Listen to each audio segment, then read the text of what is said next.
Welcome to Fifth and State, your inside look at everything Garland, unscripted. Join Mayor Dylan Hedrick and dive into the topics shaping our city. Let's get started.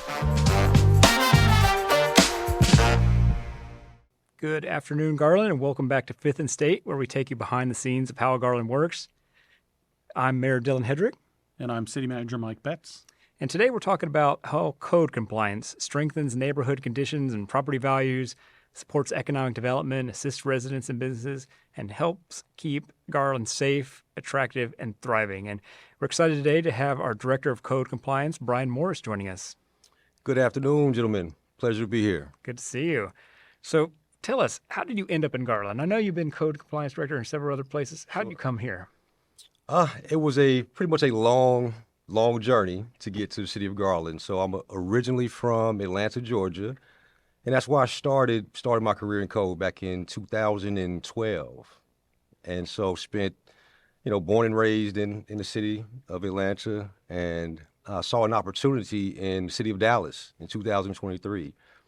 And what intrigued me about that was it was a chance to work for the largest code compliance department in the country with over 500 FTEs. So they had some amazing programs, and I knew I could learn quite a bit from a high-functioning organization like the City of Dallas, and it provided me with a lot of growth opportunities. So we're glad to have you join us here in Garland then after your time in Dallas. Yes. Jump across the boundary and come over here. We appreciate you being here today. So tell us first, what does code compliance actually do day to day? We do a lot of responding to complaints. So our days are quite busy. We have our officers that, of course, respond to citizen complaints. They do proactive work. And we're looking for, we're trying to improve the neighborhoods. We want to make sure the quality of life is up to par. We want to make Garland a place that people can feel comfortable with, can be proud to be a part of, and proud to notice their surroundings are looking in good condition. So along with that, we do multifamily inspections. We have 25,000 multifamily units. And so that's part of our annual process to inspect those properties, as well as the 10,000 single-family rentals that we have in the city. Mm-hmm. So we're busy all the time, proactive for single-family, multifamily, and short-term rentals, as well as those complaints. So you said responding to complaints. What kind of complaints are you responding to? So most typically tall grass. These are property maintenance issues that plague every city, not just the city of Garland, but those that are most visible are the tall grass, illegal outside storage, things that you drive by and you just shake your head and say, this just doesn't look appealing, mm-hmm. Right? That's 90% of our complaints are the highly visible violations that we see just on a regular basis. And how many complaints? What number are we talking about here in the city of Garland size? It's a high volume, so we're proactive about 80% of the time. But as far as complaints, we generally receive around 1,000 per month.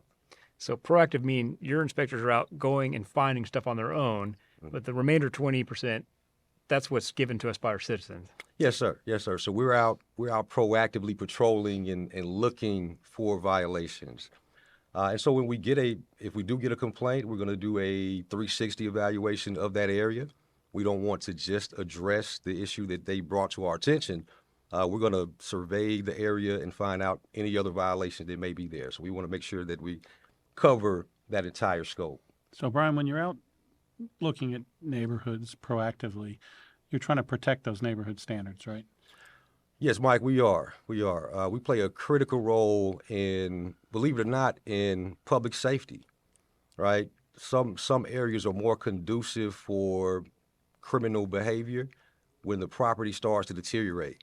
And if you think about it from a criminal mind aspect, if you could, if you see a neighborhood that's run down and deteriorated, it appears to be more permissible to do certain activities in that neighborhood because the message it sends is that nobody really cares about that area. So if I want to do minor crimes or maybe something a little bit more severe, it appears that neighborhood could be fertile ground to run whatever you want to run in that area. But at the same time, you're dealing with real people in real circumstances. So you have some people who have difficulties complying. How do you lead your team to balance firmness with fairness?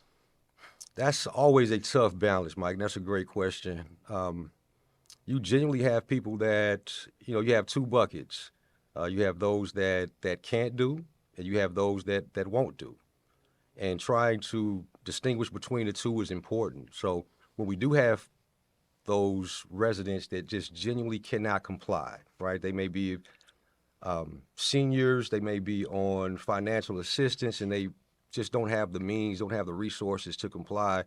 That's where we use our empathy. We use programs like Code Cares that can join with volunteer organizations, churches, and Volunteer Garland to help bring those resources to those residents.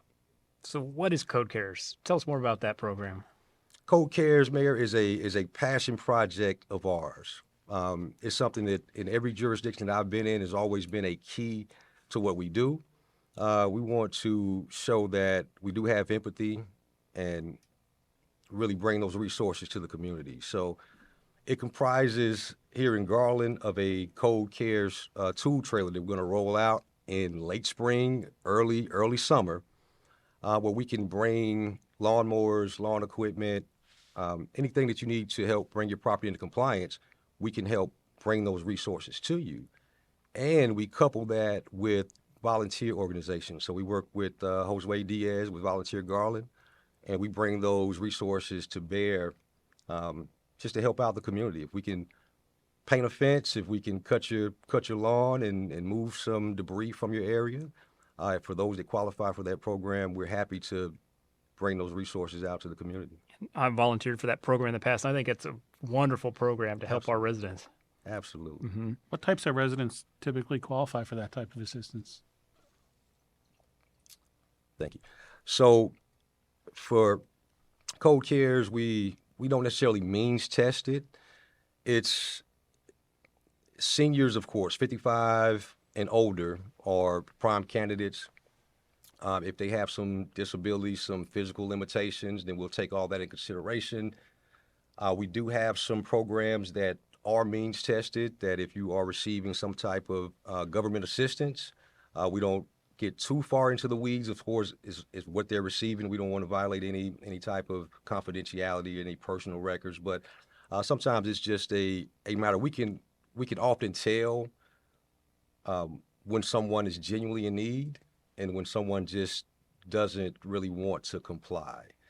So it's a little bit of that means testing, that soft means testing that we do.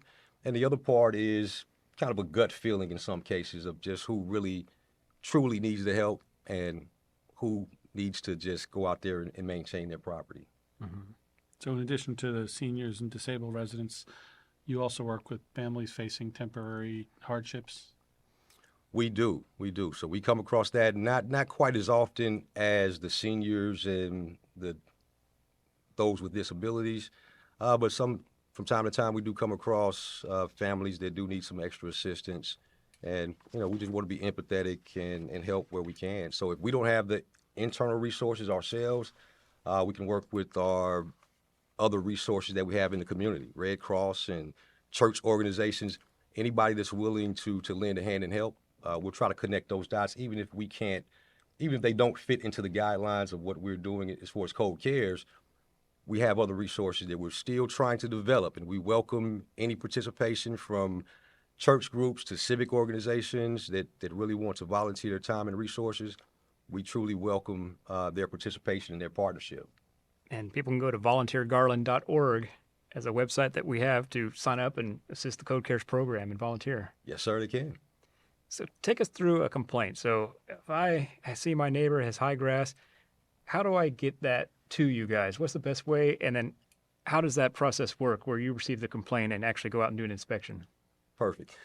So, Mayor, today's a great day because as of this morning, we are officially live in our new software system, which is Salesforce. Very happy to be pushing that forward after a 2-year long march to get that program on the road. And so what that means is for our residents that want to issue a complaint or concern, That process is now a little bit more easier, more interactive. So they can download the eAssist app and they can submit that complaint or that concern to us. And now with Salesforce, it is more interactive. So they'll get a step-by-step update as to when we've received the complaint all the way into closure. So a cradle to grave, so to speak.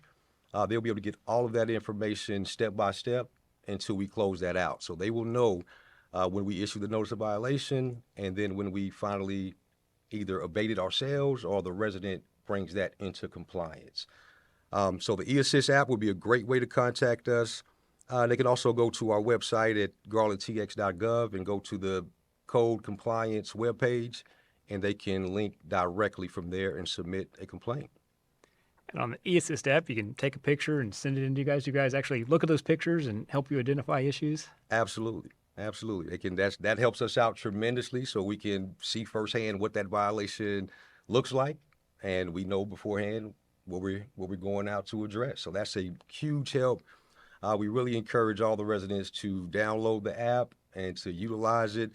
Don't think for one moment that you're putting undue stress, or don't feel bad about reporting any violations that you see. We want to hear from our residents because they're our eyes and ears, right? We have 25 officers that are out there every single day, but still, we're not going to be everywhere at once, right? We have 250,000 residents. We're not going to see what they see every day when they walk outside. They will always see it before we do in most cases. So please don't hesitate to reach out to us and give us those concerns.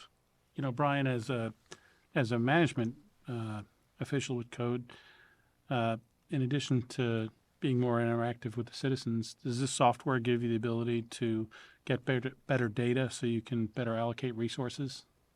Absolutely, Mike. That's one of the key features in Salesforce. Our current system is about 15 years old. So if you know how technology moves and changes and adapts and innovates, that's pretty far behind the time. That's almost Stone Age when you're talking about technology. So with Salesforce, we have the data that we can now access a little bit better. We can do a lot of good reporting to see where the issues are most prevalent. And that helps us. We can allocate our resources accordingly. So if we see that there are certain pockets, certain areas that are more violations of a certain type, we have that data now readily available. We can pull it up and we can marshal our resources accordingly. And one thing I've seen too is some cities I've seen that they've actually put all their code citations up on a website. So it shows we're not just picking on a certain area. We're actually spreading our inspections across the whole city. Is that something we hope to do with this new software? I think that's a great idea. I think that's something because that is a common complaint that we get, right? No matter where we go, people will assume that, you're just targeting me. You didn't target my neighbor, and you didn't target the other side of town. You guys are just focused in one area. Mm-hmm. So that is something that would be beneficial, I believe, for the community to see that we are equally enforcing the entire city. That's our intent, and that's what we aim to do. Mr. City Manager, that might be an initiative I'd like to see soon there. Yes, sir. Let's go back. One of the basic things. So we've talked about code compliance. What codes are we trying to enforce here? I know it's the standards set by the city council, either this city council or prior city councils, but what are we enforcing when you say enforcing the code? Mayor, if I had to sum it up just in one phrase, it's general property maintenance, minimum housing standards. And I want to distinguish that by saying that aesthetics are not necessarily enforceable. And we get that sometimes, right? So you can have a pink or polka dot house if you wanted to, but as long as the paint is not chipping and the wood is intact, you can have the creative ability. I don't want to say that. Maybe don't want to say that on the podcast, but you can. So we are limited in some respects as far as what we do, but it's minimum housing standards is what we enforce. And so it's tall grass, it's junk vehicles, it's improper storage and maintenance of the property, as well as the overall facade of the house. So if you have chip paint, you have rotted wood, improper weather treatment, those are the things that we enforce on a regular basis, and that's in commercial and residential areas. So we're equal opportunity. We go above and beyond in both areas. So, Brian, it sounds like the primary focus of code compliance then is to improve the quality of life of the residents in our neighborhoods. Would you agree? I would agree. Yes, and it has when you think about when you walk outside your house, that plays a big impact with how you see your life and how if you're living in a certain area and you see slum and decay and poor property maintenance, it reduces the pride that you have in your neighborhood. And on the flip side, if we are able to increase that pride in the neighborhood by encouraging people to maintain their properties and keep them up to standard, your experience changes, right? The way you walk out of your house and what you see when you walk outside, it changes a little bit of your perspective, and it increases the pride in the neighborhood. And eventually property values go along with that, right? Along with that pride, along with the reduction in crime that we hope to encourage.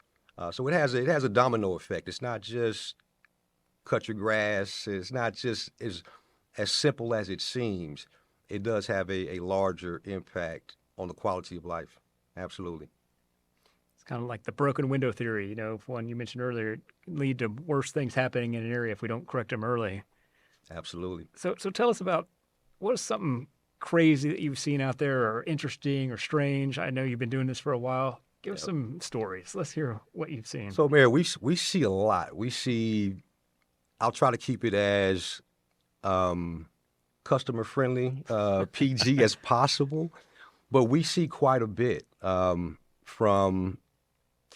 hoarders, where you would be surprised as to how people can pack thousands of pounds of things in their home that they just don't want to part with. They just do not want to leave that 1945 newspaper or some things that we would consider trash and debris. They consider personal possessions that they cannot stand to part with.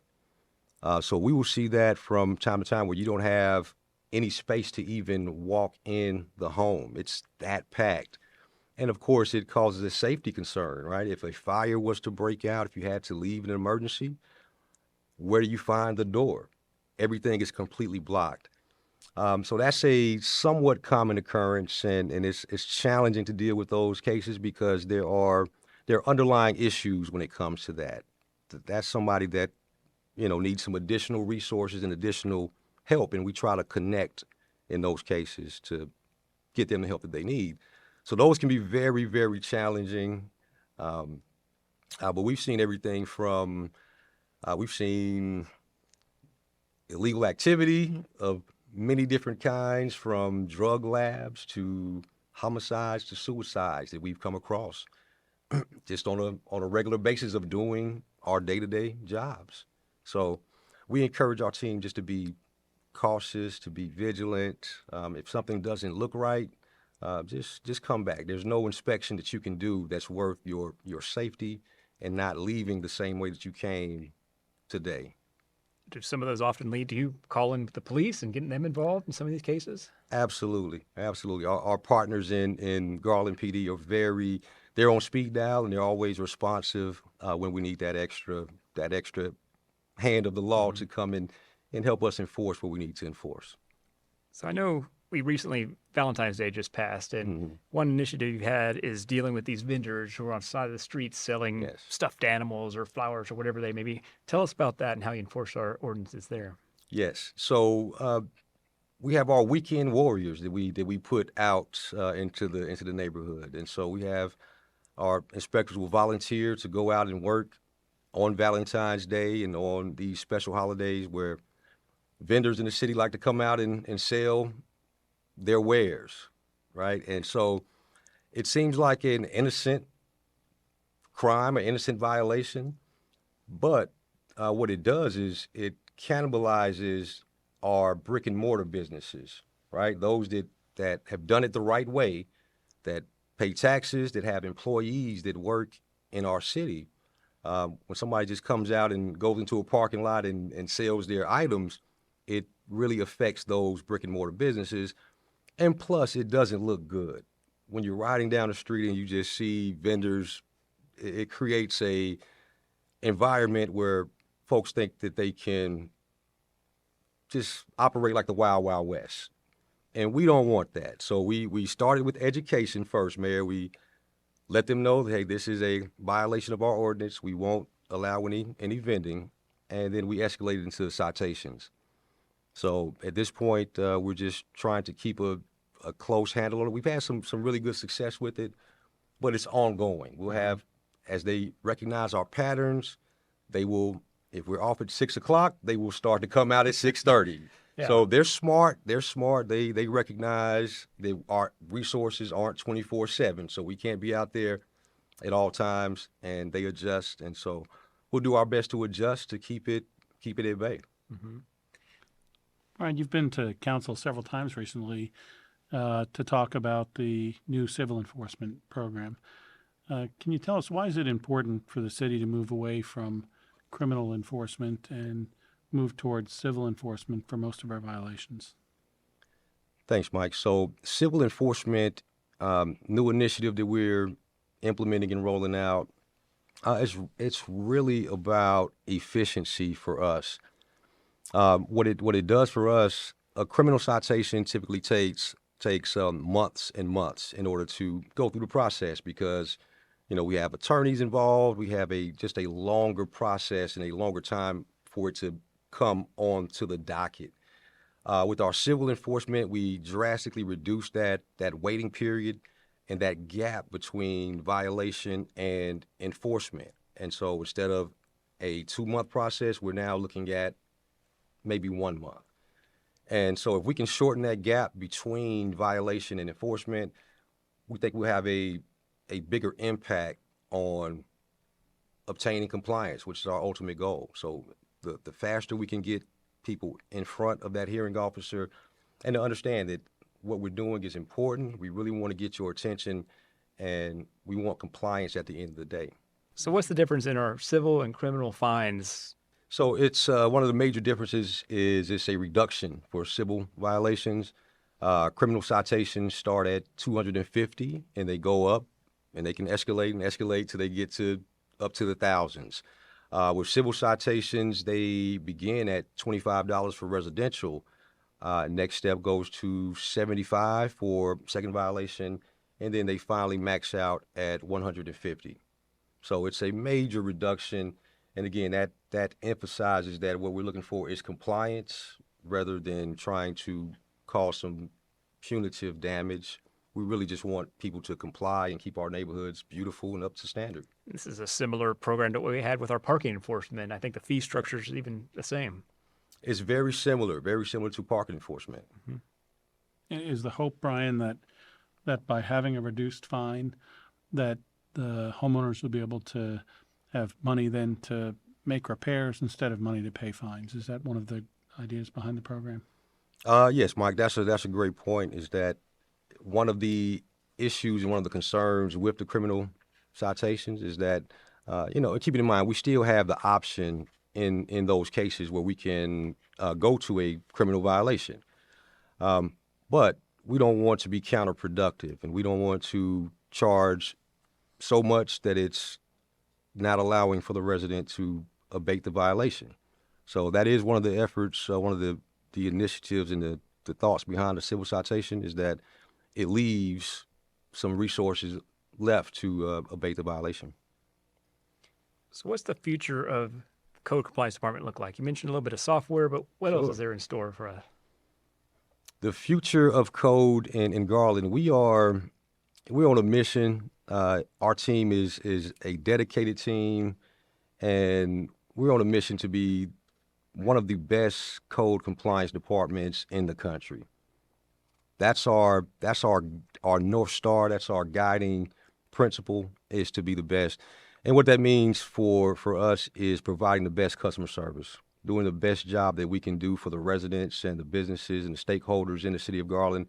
That is what we want to do. We want to clean up our city. We want to make it somewhere that is attractive for residents, for families, and for businesses.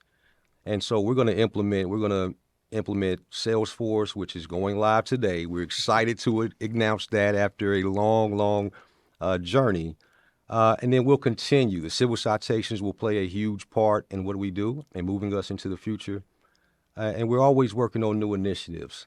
Code Cares is going to be ramped up this year to a higher level so we can have that community engagement arm really engaged. And so that way we're attacking the problem from all fronts, from getting the most out of our team to finding those residents that really need our assistance and helping them out, and then having the tools in Salesforce and civil citations to effectively enforce where we need to. So that's kind of our three-pronged approach, and we feel with the tools that we have and the support that we have from our leadership and mayor and council that we'll be very successful over the next months and years. I know we on City Council have your backs 100%. We want to clean up our city. We want Garland to be beautiful and thriving and all those good things you talked about. Yeah, we truly appreciate it. Mm-hmm. Ryan, if the residents would remember one thing about code compliance after listening today, what would you want them to remember? Mike, I would want the residents to remember that code is here to help. We're public servants. We are an integral part of the city when it comes to economic development, when it comes to safety, when it comes to quality of life. And we need your support. We want your support and your feedback. So please help us out, be our eyes and ears, and also hold us accountable, because we have a very high standard for what we want to accomplish. And we need the support and the eyes and ears of our residents to help keep us on task and make sure that we're living up to our standard that we want to achieve. Well, I'd love to ask you a few questions, especially about those eyes and ears. We got a few resident questions here. Perfect timing. It is, exactly. One of the questions we have, can a request be made to enforce a specific alley or drive in a specific location? The resident said, the alley behind my house is getting worse and worse with junk and fences and that sort of thing. Sure. Absolutely. We love to hear those concerns. Alleys are tough, right? They're tough to navigate. Sometimes they may be harder to recognize violations because they're tucked away in a sense. So we do patrol alleys on a regular basis. But yes, for individual cases, please reach out to us through the eAssist app and also through our website. Another question we have is parking or maintenance within the right-of-way part of code compliance? That's a great question. And so that's a common code gets a lot of questions about right-of-way maintenance, right? So the key distinction is private versus public. And so 99.9% of what we do is for private property. And so if it's in the public right-of-way, if it's in the medians, if it's on public property, then that would normally fall to a different department. But we're happy to take some of those calls because we don't expect every resident to know the distinction. They just see a violation. And so we field a lot of those requests. And when we do, it's no worries, no issue. We just forward that to the correct department. And we work with our partners to make sure that at the end of the day, the resident gets the service that they need. Right. So what they don't want to hear is this is not my problem, not my fault, and not my department. We want to work as partners, and we do a good job. And we want our residents still to send in those complaints. If there's something wrong in the meeting, let us know so we can handle it. And that's typically handled by our parks department in our roadways. They handle the maintenance there. But we'll get the right people out to take care of the issue. Absolutely. One more question I have here. What do I do if I get a citation? And I know I've gotten citations as well for a tree that's hanging too low over a sidewalk. So even the mayor gets code violations from time to time. So what do I do if I'm a citizen and I get a citation? How's that process work? Hey, there you have it, folks. We're equal opportunity across the board. That just solidified it. So if you get a citation, at that point, typically you'll have a notice of violation in many cases. And so we'd like for you to contact the inspector prior to it escalating to a citation. And then once it gets to that point, the courts will take over from there, right? So by all means, if you do have to go to court, make sure that you're in compliance first. That will greatly increase your chances of getting a reduced or dismissed fine. So, because again, ultimately, we just want compliance as our primary goal and objective. So, Brian, with the new civil enforcement program, the way somebody reacts when they get a ticket will change a little bit. Can you tell us about that? Yes, Mike, there will be a slight change from the criminal process. The biggest difference is that instead of going to visit a judge, they will visit a hearing officer. So that process will be quite a bit faster, more efficient, and of course less expensive by going the civil citation route. And code compliance will still be, on occasion, writing criminal citations. So a person who receives a ticket, whether it's civil or criminal, they'll just look on the ticket and it'll tell them which route to go. Is that correct? Yes, based on the ticket. Most of our violations will be going to a civil process for about 75% of our cases. But there will be times where criminal citations will be necessary. But the ticket will distinguish which one is which. Well, Brian, I want to thank you for being here, and thank you to your entire code compliance team for help keeping Garland safe, attractive, and thriving. And the key is that our code compliance is about protecting quality of life and strengthening neighborhoods and help Garland grow responsibly. And we appreciate all your hard work that you and your team do on that. Listeners, you can go to garlandtx.gov and look up for our code compliance department to find more information and resources about them. And remember that new episodes of Fifth and State come out every first Monday of the month. You can subscribe wherever you get your podcasts on Apple, iTunes, Spotify. We're even on YouTube. I'm Mayor Dylan Hedrick. Good night, Garland.